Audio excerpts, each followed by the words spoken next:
Rýže.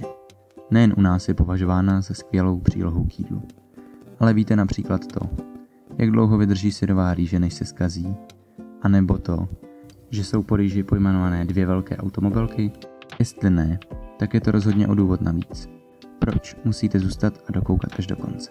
Zdravím a vítám vás na kanále Fakta a zajímavosti. A jak jste se již z názvu dozvěděli, zaměříme se dnes právě na tuto ne zrovna obyčejnou potravinu.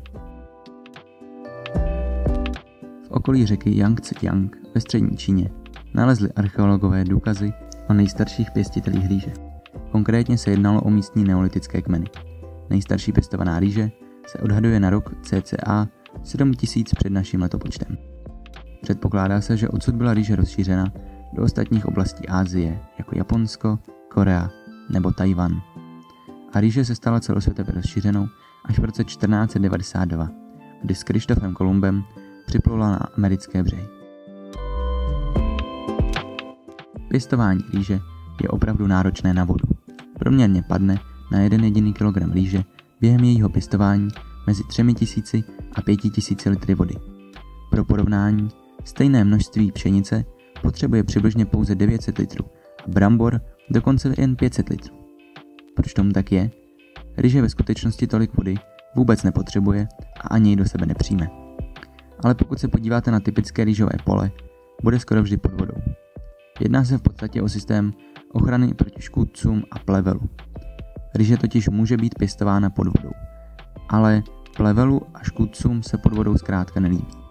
Tento systém je přírodní, nejsou potřeba žádné chemikálie a používá se již od nepaměti. Ve feudálním Japonsku byla rýže tak důležitá, že byla využívána jako měna. Lidé v rýži dostávali výplatu i platili daně. A Japonsko se vyvinulo i vlastní jednotku na měření rýže – koku. Ta odpovídá přibližně 180 litrům rýže a je to takové množství, které uživí dospělého člověka po celý rok. Rýže proto dodnes zůstává v Japonsku jakýmsi ekonomickým symbolem. Mysleli jste si, že rýže je vždy ta stejně obyčejná, nudná, bílá příloha k jídlu? Velký omyl. Existuje totiž přes 120 000 druhů rýže. Liší se v barvách, tvarech zrnek, obsahu škrobu, vlastnostech a samozřejmě i chutí.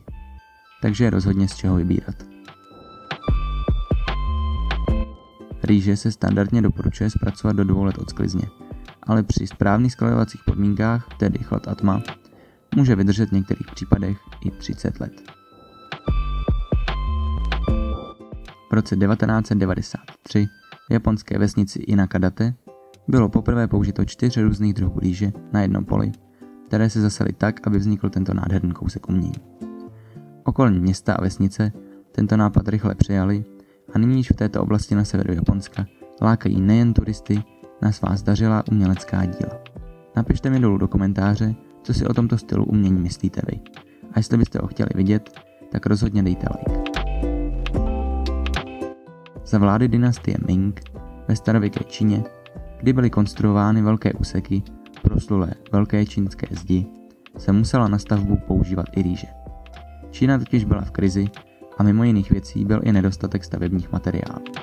Proto se používala jistá forma rýžové kaše jako malta, kterou byly spojovány stavební kameny.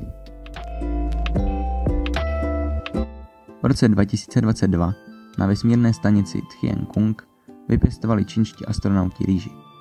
Hlavním účelem experimentu bylo zjistit, jak se rostliny adaptují na vesmírné podmínky. Rýže ale experimentem prošla naprosto skvěle. Dokonce vyprodukovala další semínka, která byla později zasazena na zemi a vyrostla znovu další rýže. Rýže není pouze jídlem. Využívá ji i drogeristické odvětví průmyslu. V roce 2023 přesáhla hodnota celosvětově prodaných výrobků vyráběných z nebo s pomocí rýže 6,4 miliardy dolarů. Mohlo by se zdát, že se jedná o nápad moderní doby. Opak je ale pravdou. Rýži jako prostředek na vlasy a pleť používaly tehdejší ženy již v době feudálního Japonska. A jsme u posledního rýžového faktu. Slíbené automobilky. Všichni jistě známe tyto 2 japonské giganty. Honda a Toyota. Věděli jste ale, Co je původní význam těchto slov? Jsou to příjmení zakladatelů těchto společností. Ale do češtiny by se dalo jméno Honda přeložit jako hlavní rýžové pole a Toyota zase jako krásné rýžové pole. Rýže je fascinující i bez těchto faktů. Já se tímto loučím a zase brzo u dalšího videa.